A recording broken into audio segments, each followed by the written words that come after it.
Cole Froch, Fran Halsall, Tom Huddleston, Martin Rooney. Names ring a bell?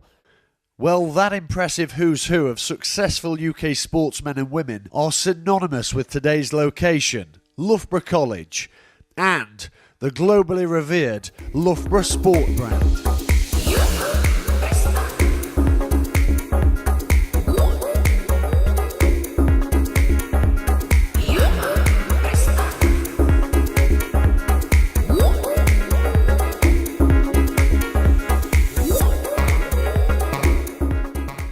Over the course of the coming weeks and months, we'll be finding out just what goes on behind the scenes at this mecca of all things sport. Today, we'll be looking at the relationship the college enjoys with professional football clubs. The chances of making the grade for youngsters today has possibly never been tougher. This, of course, is compounded by the increase in overseas players to English football. But it's to the great credit of clubs like Derby County for introducing safeguards that protect many youngsters that enter their academy and youth systems. Today, we'll focus on 3 players who have reaped the benefits of those educational opportunities Loughborough College have to offer. The youngsters, Ofrande Zanzala, Sam Dryden and Tom Rigby, all have different stories to tell. One of the youngsters' journey to this point is quite remarkable. His name, Ofrande Zanzala. The 18-year-old has recently signed a 2.5-year contract with the Rams after a hugely impressive season that has seen him net 11 goals, including a hat-trick against Sunderland. His journey has seen him witness war, hiding from vigilante groups and losing touch with family members. Ofrande's persistence to overcome all this was officially recognised when he won the Donald Bell Award, which acknowledges the efforts of players who have overcome adversity. We caught up with the boys earlier. How has this course that you've been on here helped you get a pro contract at Derby? It's helped me in many areas, not just my football, but on off the pitch as well. I mean, it's helped me to develop certain areas in my life, to overcome certain things, you know, on football. At the academy as well at Derby County, it's been great. You know, college, you know, with the LFE has helped me a lot as well with. You know, it's given me a lot of messages, you know, to look in the future, you know, what could happen, the good things and the bad things, and try to obviously prepare and obviously try to overcome them. And obviously being a professional, it's something which I'm looking forward to being a first year pro. And right now, obviously gone through the first year and second year has been, you know, a blessing. And, you know, I've learned a lot of things and looking to kind of push on and finish my college work end of this year, and then obviously just, you know, looking to do more of that in the years to come. What are the main things that you'll take away from here going to Derby County as a first year professional? A much desired job, and one which is scarcely offered to youngsters at a club like Derby County. I mean, I'm very privileged to be able to do this, to college work. I mean, it's not really easy for other clubs and, you know, different players really to be able to do this college coursework alongside playing football for a great team. You know, Derby County has been, you know, so helpful and, you know, still are doing great things for me and other players. I mean, taking this away, you know, it's going to be a bit, you know, different next year because obviously you're not going to be at college, but, you know, I've learned a lot, many lessons and many ways which I can develop as a person and obviously pass that on to other players which are coming up through first year and second year, and obviously just trying to help them to, you know, guide them through the first year and second year to prepare them obviously as much as I can to become a professional footballer really. Well, it's a diploma in sports excellence, so we'll do lots of different modules surrounding sports excellence. So you'll do things like psychology stuff, but what we do here is because we play football, we sort of base it around our football. So say we do psychology, we'll do how it helps us in our football, or sports injuries, sort of how we can get round them in our football if it happens to us. So it is sort of realistic in the stuff we do here and what we do at Derby County. So how does it help you in a potential pathway to getting a professional deal perhaps at a football club? Well, it helps us obviously in our physical ways, how we can act better around the club, whether it be in or on or off the pitch.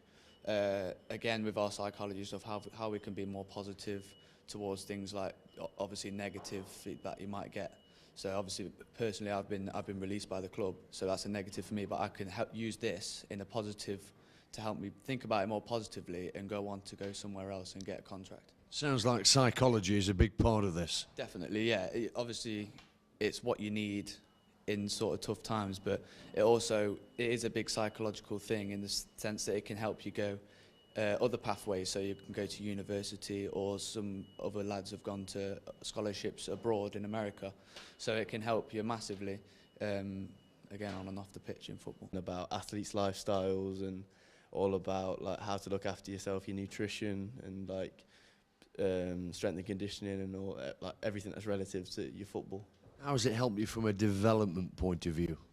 It's helped me just understand my body a bit better, so the things I'll be putting in my body to be able to help me perform better on training days, match days, how to gain muscle to become stronger, because obviously football is a very physical sport, and mainly just my psychological point of view, so how to deal with when things are going well, when things are going badly, just everything, yeah, just moulded around performance. Matt, thanks for speaking to us. Explain what you do here. At Loughborough College, we look after education programmes for sport qualifications. One of our areas of the sport department looks after elite sport. So we've got a wide variety of different elite sport programmes and learners that we work through qualifications. As part of that, we work with league football education and the Premier League with some of the scholars that are at football clubs. So we look after 4 football clubs currently. And so we are involved in their delivery of their education component of their scholarship. How successful would you say it has been? Overall, I mean, I've been involved in the programme now for probably about 11 years, and so I've seen a lot of programmes, a lot of cohorts, a lot of players come in.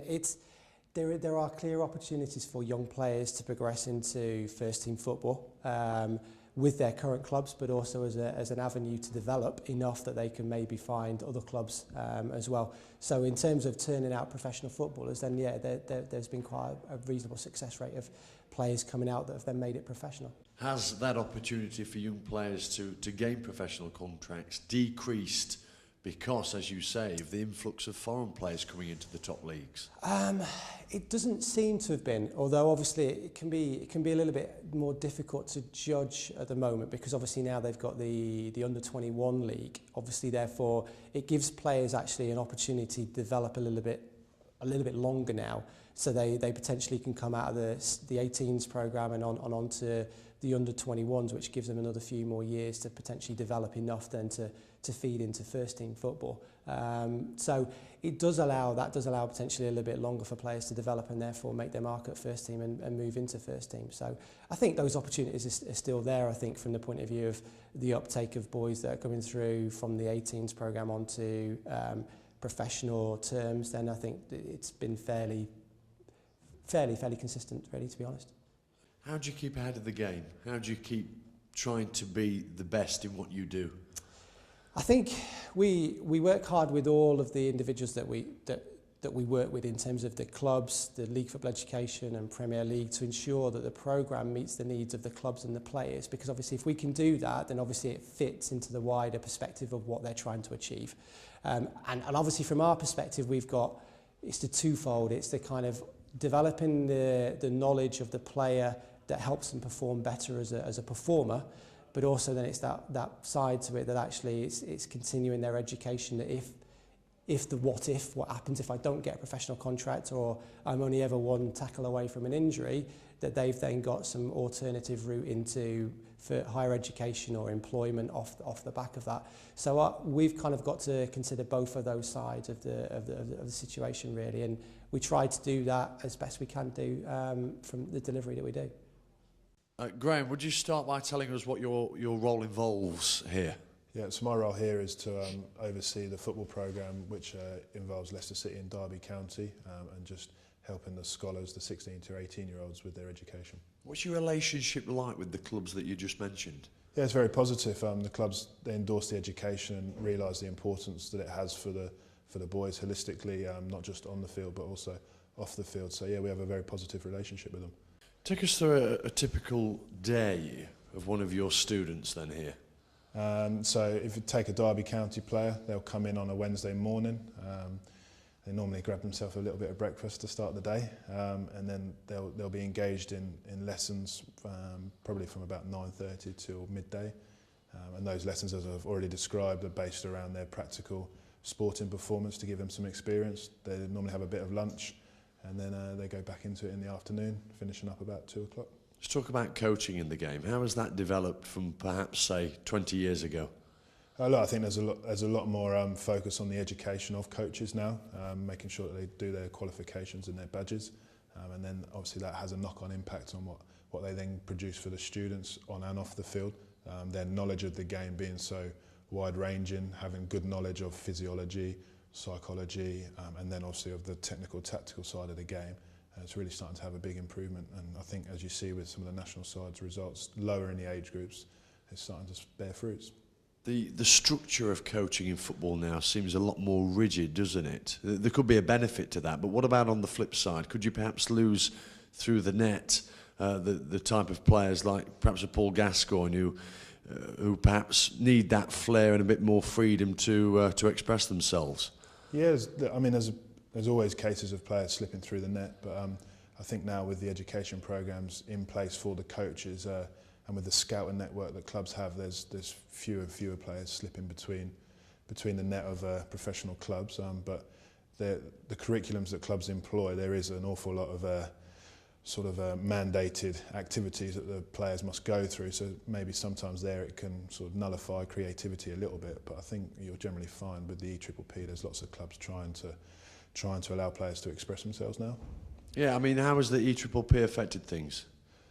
In terms of coaching? Or and clubs as well, because it's relatively new, isn't it? Yeah, it's new, and obviously the clubs go through the audit process, so they have to make sure that they're sort of ticking boxes and producing what the EPPP is requiring of them. And with the EPPP plan, it's to obviously make England a world leader at football, and hopefully so we can win a World Cup again. So yeah, it's had a positive impact, but I imagine if you're working in an academy, it's also created you a lot of work as well to make sure you are adhering to the rules and regulations. Don't forget, we'll be making regular trips here to Loughborough. We'll be showcasing a plethora of other sports, including rugby and swimming. Well, that's all from us here at Loughborough, but we'll leave you with another glimpse of the very special talent that is Offronde Zanzala. Thanks for watching, and we'll see you soon.